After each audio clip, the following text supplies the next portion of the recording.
Welcome back to my YouTube channel Conquest Biology. आज की class में हम पढ़ेंगे हेमाटोपोइसिस। बेसिकली हेमाटोपोइसिस क्या होता है?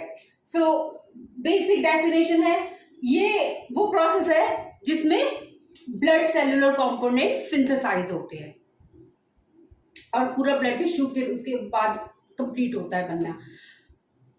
एक हेल्दी इंडिविजुअल में डेली बेसिस पे 10 to the power of 12 immune cells, nearly इतने इम्यून सेल्स सिंथेसाइज होते हैं डेली बेसिस में।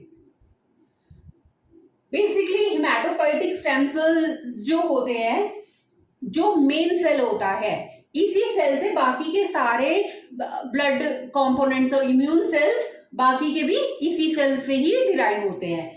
तो ये जो हेमाटोपोइटिक स्टेम सेल जो होता है वो बोन मैरो से डिराइव होता है, बोन मैरो से मिलता है और ये ही हेमाटोपोइसिस में पार्टिसिपेट करता है ताकि ब्लड के बाकी सेल्स और पूरा ब्लड टिश्यू बन सके। अब प्रोसेस में क्या होता है, जो हेमाटोपोइटिक स्टेम सेल्स होते हैं वो माइटोटिक डिविजन्स शो करते हैं।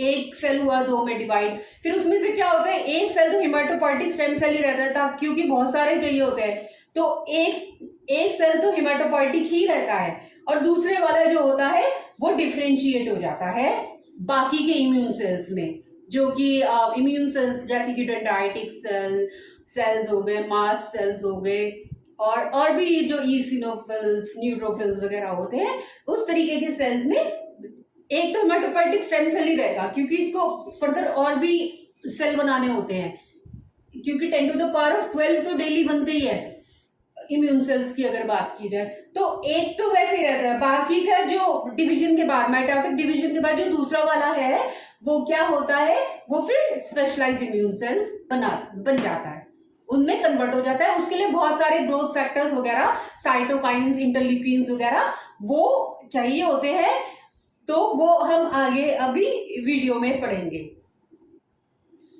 सो बेसिकली दो कॉमन प्रिकर्सर्स बनते हैं हेमाटोपोइसिस के टाइम पे, because we know we have an HSC, haematopoietic stem cell. So this haematopoietic stem cell पहले इसमें माइटोसिस होता है, माइटोसिस होने के बाद फिर इस डिविजन्स होते रहते हैं, तो उनमें से इसमें से दो टाइप के प्रिकर्सर्स निकलते हैं। एक होता है माइलॉइड प्रिकर्सर एंड दूसरा होता है कॉमन लिम्फोइड प्रिकर्सर। सो माइलॉइड प्रिकर्सर जो होता है वो, उसमें से जो मेजॉरिटी ऑफ इम्यून सेल्स होते हैं वो ओरिजिनेट होते हैं, जैसे कि एरिथ्रोसाइट्स हो गया, thrombocytes and granulocytes, macrophages, monocyte, dendritic cells, mast cells etcetera. ये जो सेल्स हैं ये माइलॉइड प्रिकर्सर सेल से ओरिजिनेट होते हैं।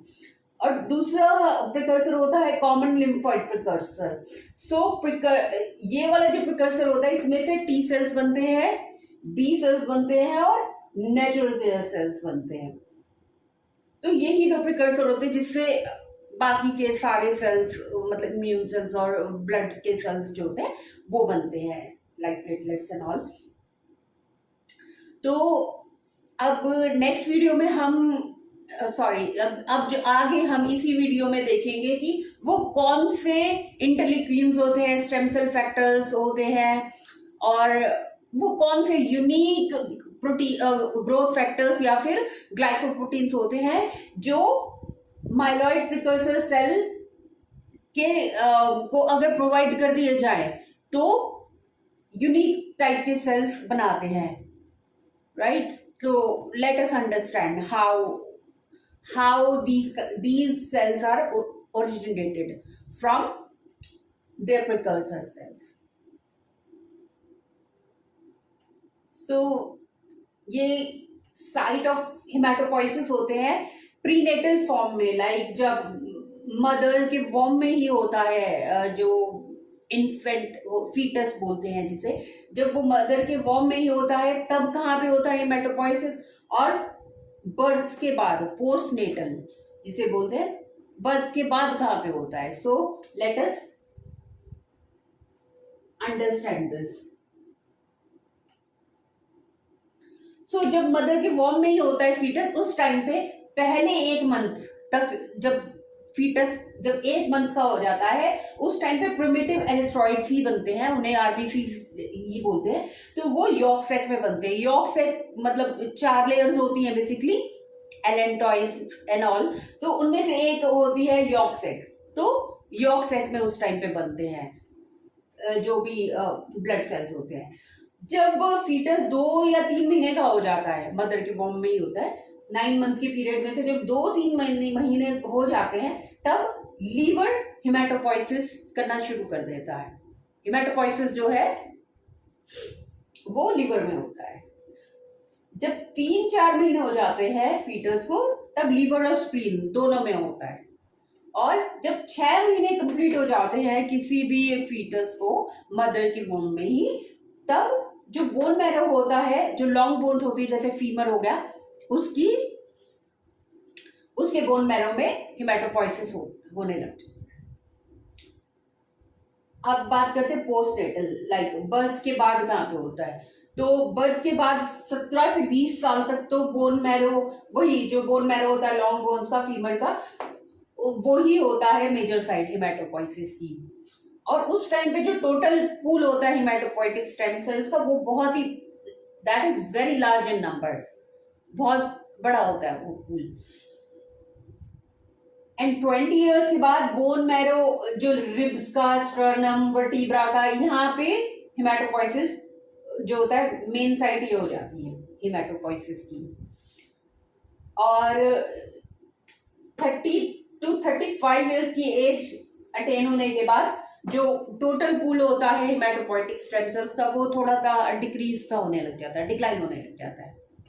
तो ये थी साइट्स जहां पे पूरे एक ऑर्गेनिज्म की लाइफ में, पूरी लाइफ में जहां पे हिमेटोपोइसिस होता है और नए से नए blood cells generate, immune cells generate होते रहते हैं। तो ये है फ्लो चार्ट कैसे इम्यून सेल्स बनते हैं। This is formation of immune cells. So before proceeding further, let me tell you, cytokines, जो बहुत सारी इम्यून सेल्स है जितने भी मेंशन्ड है यहाँ पे, उनके लिए साइटोकाइंस बहुत इंपॉर्टेंट होते हैं। साइटोकाइंस मतलब ये वैसे तो 3 टाइप के होते हैं, यहाँ पे 2 ही टाइप के रिक्वायर्ड है, interleukin and colony stimulating factor. तो ये स्मॉल मॉलिक्यूलर प्रोटीन्स होते हैं, इन बहुत ही लो मॉलिक्यूलर वेट प्रोटीन्स होते हैं। ये लिपिड बाइलेयर को क्रॉस नहीं कर पाते और इनकी प्रेजेंस में ही जो हिमेटोपोइटिक स्टेम सेल होता है वो डिफरेंशिएट कर पाता है इतने सारे बाकी के इम्यून सेल्स में। ये सेल्फ रिन्यूइंग इन नेचर होता है haematopoietic stem cell, as already said. ये अपने आप को भी रीजनरेट करता है और बाकी अपने आप को भी रीजनरेट करता रहता है और बाकी के इम्यून सेल्स को भी ये प्रोड्यूस करता है।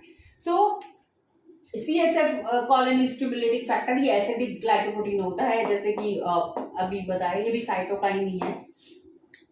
CSF इज सेम, ये एक तरीके से साइटोकाइन ही है।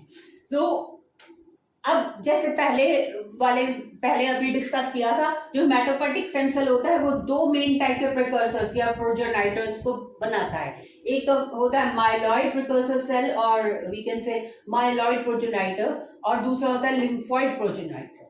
सो इसके लिए इंटरल्यूकिन, हिमेटोपोइटिक स्टेम सेल को अगर इंटरल्यूकिन 1, इंटरल्यूकिन 3 और स्टेम सेल फैक्टर दिया जाए, अगर इसको प्रोवाइड कर दे, तो ये क्या करते हैं, रिसेप्टर्स पे जाते हैं, वहां पे फिर ये डिफरेंशिएशन कॉज करते हैं रिसेप्टर पे जाके ऑटोक्राइन और पैराक्राइन सिग्नलिंग की हेल्प से। तो ये माइलॉइड प्रिकर्सर सेल बनाते हैं। और यही अगर इंटरल्यूकिन 1 हटा के इंटरल्यूकिन 7 प्रोवाइड कर दे तो लिम्फॉइड प्रोजेनाइटर बनता है, माइलॉइड प्रिकर्सर नहीं बनता। माइलॉइड प्रोजेनाइटर नहीं, लिम्फॉइड प्रोजेनाइटर बनता है। So let us understand this. पहले हम माइलॉइड प्रिकर्सर का डिस्कस करते हैं, वो कौन कौन से सेल्स को बनाता है। तो अगर ये माइलॉइड प्रिकर्सर सेल को अगर इंटरल्यूकिन 3 और स्टेम सेल फैक्टर SCF दे प्रोवाइड किया जाए तो मास्ट सेल बनता है।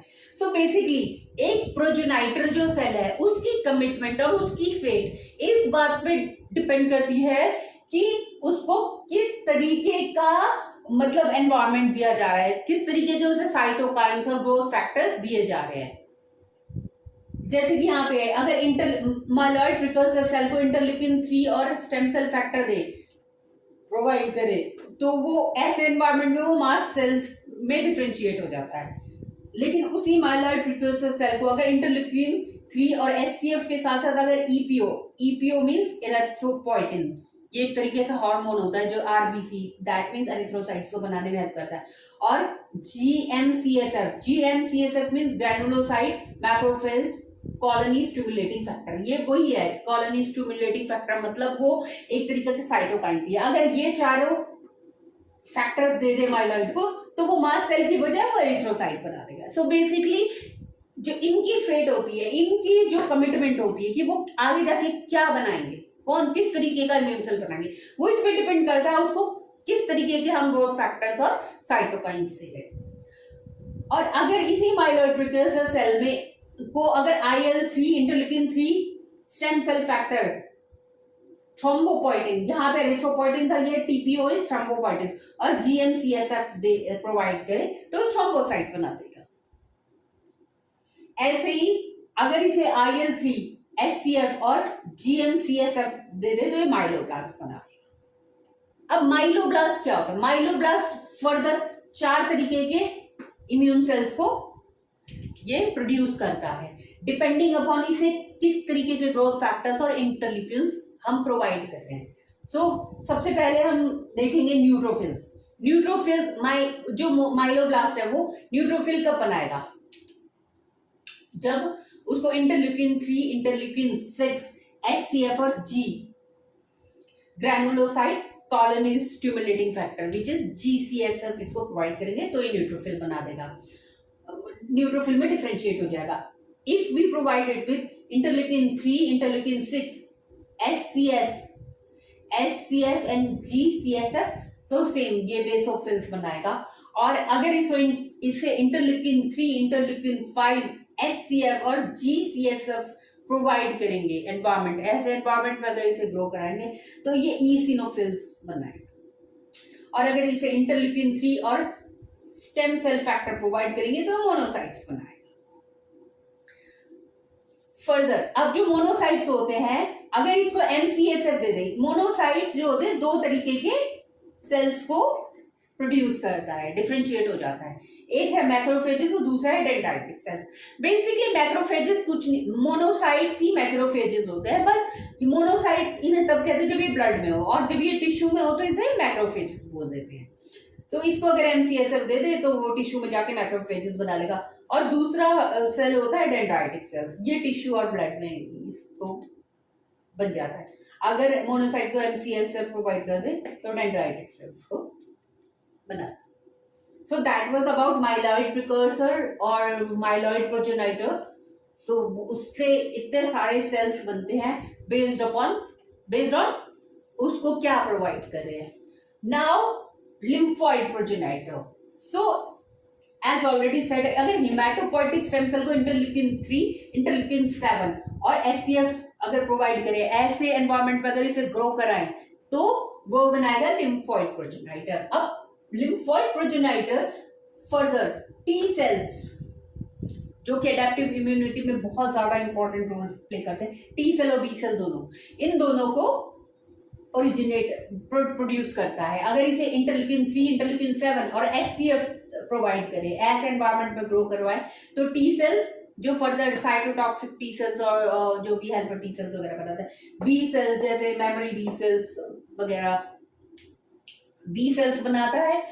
और अगर इसी लिम्फोइड प्रोजेनाइटर सेल को अगर इंटरल्यूकिन 3, 12, SCF और TNF alpha tumour necrosis factor provide करे, ऐसे एनवायरनमेंट में अगर ग्रो करवाए तो ये बनाता है नेचुरल किलर सेल्स जिनको NK सेल्स बोलते हैं शॉर्ट फॉर्म, राइट। सो ये 3 इंपॉर्टेंट टाइप के जो इम्यून सेल्स होते हैं उन्हें प्रोड्यूस करता है लिम्फोइड प्रोजेनाइटर। और बहुत वैसे तो मेनली डेंड्राइटिक सेल्स जो है माइलॉइड प्रिकर्सर सेल से ही ओरिजिनेट होते हैं, लेकिन कुछ जो डेंड्राइटिक सेल्स होते हैं वो लिम्फोइड प्रोजेनाइटर सेल भी बनाता है, लेकिन बहुत कम क्वांटिटी में। नाउ जो इंटरल्यूकिन 3 है, IL-3, ये मास्टर कॉलोनी स्टिमुलेटिंग फैक्टर है। Master colony stimulating factor means ये हर टाइप के सेल को बनाने में हमेशा होगा ही। अगर ये नहीं होगा तो फिर इम्यून सेल्स बनेंगे ही नहीं। तो ये सबसे ज्यादा इंपॉर्टेंट है, ये होना ही चाहिए हर जगह। IL-3 होना ही चाहिए, तभी फर्दर डिफरेंट तरीके के इम्यून सेल्स बनते हैं। ये कुछ इंपॉर्टेंट पॉइंट्स है रिलेटेड टू हिमेटोपोइसिस। पहला है हिमेटोपोइटिक स्टेम सेल्स जो होते हैं वो हमें पता ही है, वो सेल्फ रिन्यूइंग इन नेचर होते हैं और उन्हें सेल्फ रिन्यूअल के लिए stem cell factor which is SCF की जरूरत पड़ती है। अगर SCF ना हो, अगर एनवायरमेंट में लाइक जहां वो ग्रो कर रहे हैं, तो हेमाटोपोइसिस होगा ही नहीं, क्योंकि SCF मैंडेटरी है इनके हेमाटोपोइसिस के ऑकरेंस के लिए। दूसरा पॉइंट है we have already discussed, interleukin 3 जो होता है मास्टर कॉलोनी स्टिमुलेटिंग फैक्टर होता है और ये हर इम्यून सेल को रिक्वायर्ड होता है। अगर उनका प्रोडक्शन हो रहा है तो उस टाइम पे इंटरल्यूकिन 3 होना ही चाहिए, चाहे वो कोई भी इम्यून सेल हो। Third point is natural killer cells जो होते हैं, जो NK सेल्स होते हैं, वो एडेप्टिव इम्यूनिटी में पार्टिसिपेट नहीं। So that was about hematopoiesis. So thank you for watching my video.